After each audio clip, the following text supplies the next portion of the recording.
नमस्कार। कहते हैं कि राजनीति में कब क्या हो जाए कुछ कह नहीं सकते। ऐसा हम इसलिए कह रहे हैं क्योंकि जो नीतीश कुमार बिहार की राजनीति के चाणक्य कहे जाते हैं, जिनके बारे में कहा जाता है कि सत्ता में बने रहने के लिए क्या क्या खेल करने होते हैं, वो उनको अच्छे से आता है।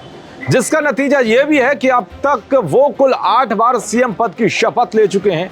ये अपने आप में एक बड़ा रिकॉर्ड है, क्योंकि देश में लंबे समय तक मुख्यमंत्री रहने वाले नेता भी इतनी बार शपथ नहीं ले पाए हैं।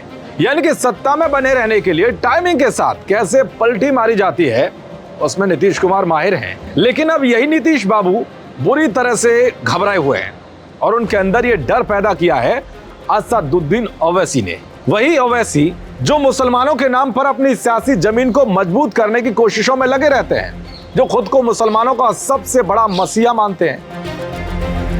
वही ओवैसी जिन्होंने बिहार के विधानसभा चुनाव में कई पार्टियों के मुस्लिम समीकरण को बिगाड़ दिया था। लेकिन अब लोकसभा चुनाव से पहले ही ओवैसी ने नीतीश बाबू को टेंशन में डाल दिया है। जी हां, मुख्यमंत्री नीतीश कुमार ने मुस्लिम बुद्धिजीवियों के साथ बैठकर मुस्लिम वोटों के बिखराव को लेकर अपनी चिंता जाहिर की है। इससे पहले भी नीतीश ने विधानसभा भवन में महागठबंधन के विधायकों को ओवैसी से सतर्क रहने की नसीहत दी थी। ऐसे में सवाल यह उठता है कि ओवैसी से नीतीश क्यों घबराए हुए हैं और क्या मुस्लिम वोटों पर उनकी पकड़ कमजोर हो रही है।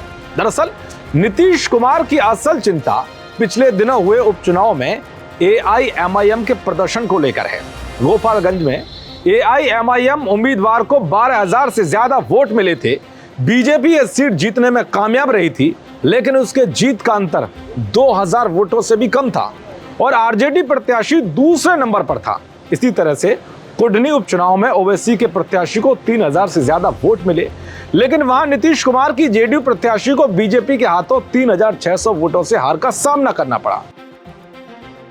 बिहार में ओवैसी की पार्टी जिस तरह से हर उपचुनाव लड़ रही है और मुस्लिमों के एक खेमे ने यह भी जानते हुए एआईएमआईएम उम्मीदवार को वोट दिया कि उसके जीतने का आसार नहीं है, इसके चलते महागठबंधन को नुकसान और बीजेपी को सीधे फायदा पहुंचा। गोपालगंज और कुडनी की तरह आगे भी मुसलमानों का वोटिंग पैटर्न जारी रहा तो 2024 के चुनाव में महागठबंधन का सियासी समीकरण गड़बड़ा सकता है, क्योंकि 3 से 5,000 वोटों का अंतर हार जीत के लिए काफी है। उपचुनाव मुस्लिम वोटों के हुए बिखराव को देखकर नीतीश कुमार की बेचैनी बढ़ गई है। इसी के मद्देनजर नीतीश ने मुस्लिमों के साथ बैठक में असदुद्दीन ओवैसी की पार्टी फैक्टर की चर्चा करते हुए साफ साफ इशारा कर दिया है कि एआईएमआईएम बिहार में आगामी लोकसभा और विधानसभा चुनाव में महागठबंधन के लिए चिंता खड़ी कर सकती है।